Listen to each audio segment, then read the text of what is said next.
কেমন আছো আজাদ? আলহামদুলিল্লাহ ভালো। আপনি ভালো আছেন? আলহামদুলিল্লাহ ভালো আছি। কি করতেছো তুমি?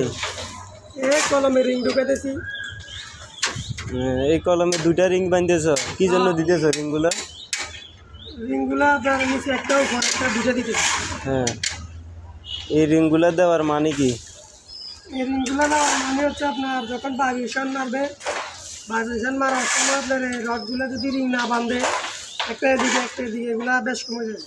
হ্যাঁ। যখন আপনার কলম বাঁধবো তখন এগুলো কোনাকানি ঠিক করছে না। একটা কথা আবার পকেটিং দিব, পকেটিং দিতে গেলে একটা এদিকে গেলে একটা এদিকে দিলে পকেটিং মিলান যেত না।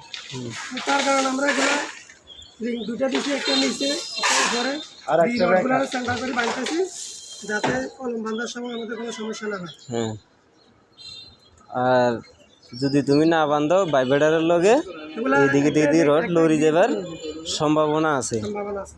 নিচে তুমি পকেট রিংয়ে দিছো। নিচে পকেটিংও দিচ্ছি। হ্যাঁ, তোমাদের কাজের কোয়ালিটি সুন্দর হইতেছে।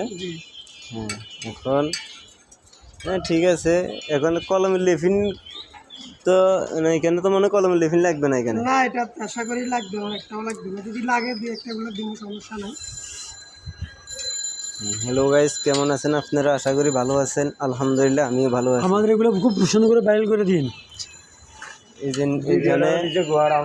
এইখানে আমরা এই যে ডিমের কাভারিং এখানে খারাই থাক বেগুন বিড়ি গাছ অনেক দাঁড়িয়ে